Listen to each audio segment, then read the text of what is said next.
do you know have like a brief history of Uruguay? A brief history. Yeah. Sorry, it's just cut. A brief Oh history yeah. of Uruguay. Yeah, that's the thing. We're so far away. It's might cut in, cut out. Sure. The So history of Uruguay, your Uruguay. yeah, we are actually like a mixture of European descendants, mostly from Italy and Spain, but also from other parts, of course. So it's interesting because Uruguay was colonized by the Spanish and the Portuguese at different times in history. And during that time, there was people got incentivized to come live here with nobiliary titles and so on. But eventually a nation formed that felt independent from the Spanish and the Portuguese. And well, they started fighting back. In the territory was under the Spanish and the Portuguese during some time. And eventually what happened was interesting. Basically, the English came and just say, okay, let's do this an independent country, and neither of you can have it. So the three of them made this agreement, and that's how we got our independence. So it's not Really? like yeah, it's not like the English guy like they were all just good intentions. There was a pretty good motivation for them to do that, and basically it's because there's a very natural and important port here in Montevideo, and which was the entrance for all the merchant for all the economy that the Yeah. English were coming, and they were taking things from South America, and it was one of the main ports at the time in South America. So they didn't want to be paying to one of them to use that port. So the Oh, I solution that they see. had, it was to have this be an independent country. So they didn't have to go through the Spanish or the Portuguese. Interesting. And well, Uruguay has always been a very progressive country. You might even have heard about I have this heard that. in politics, like in Yeah. the last century. But very early on, like in the start of the first century, it was one of the first countries in Latin America to separate the church from the state in 1919. Also, one of the first countries in the world to give women to the right to vote. It was the first one in Latin America. It was even before the US, if I recall correctly. It was in 1917.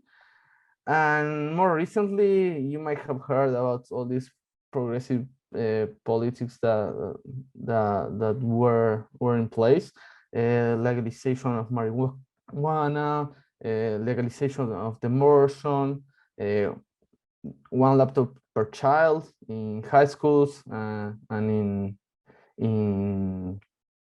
in elementary school. So So how does the Uruguay. country like what what's the culture like in Uruguay that it spurs kind of this more like progressive type of policies? Um, what's the culture like in here in Uruguay? Well, I guess that there's a lot of historical reasons that we are the way we are. If you were to come here to Uruguay, you will notice that a lot of similarities between the way that people in Spain and Italy live. I have experienced that Okay. firsthand from a recent trip to Spain. Yeah, I Uh, saw that. Yeah. and I would say that the rhythm of life here in Montevideo in particular, it's not slow, but it's slower than in in many cities. Like Okay. we like to take a little bit more time to do things and not be rushed all the time. Like you see people in Buenos Aires or in New York City. Mm. And we like a fun fact is that we have like the longest carnival on earth, even longer than Brazil. Really? And yeah, it takes place in the month of February, Okay. in summer here. It's the longest one on earth. It's, Wow. Yeah, what are some of the differences between Uruguay and other surrounding South American countries? well, I well, there aren't too many surrounding it, right? yeah, we are surrounded by Argentina and Brazil. Yeah, So those are two big countries, really. very big. Yeah. Uh, so obviously with Argentina we share the language, Spanish, and that's not the case with Brazil. Mhm. But there are a lot of things that you can find that we have in common. In particular, if you visit Buenos Aires, you can see that there's a lot of culture and things that we share with them. Although, if you ask an Uruguayan, like if you compare them to someone from Buenos Aires, they probably won't like it that much. So, but in the end, we share a lot of things, really, and they are probably the ones that are more like us in many ways. Okay. What So, what are the differences? yeah, or Right. what's something distinctive Uruguayan that others don't share? Well, one of the common things that you can see day to day is people drinking mate here. Perhaps you have heard Really? of it. So it's basically like a hot infusion that you drink, and people carry mate under their thermo, which is the thing that you go with, like 1 liter of hot water. They carry it everywhere, so you can be on the bus and people just come off the bus with it, or they will be doing shopping at the shopping mall and then go with it. So it's something that may cut your attention. It's like, I know that people that came from other countries to visit Uruguay, they see, why is everyone carrying that around? Yeah. It's so heavy.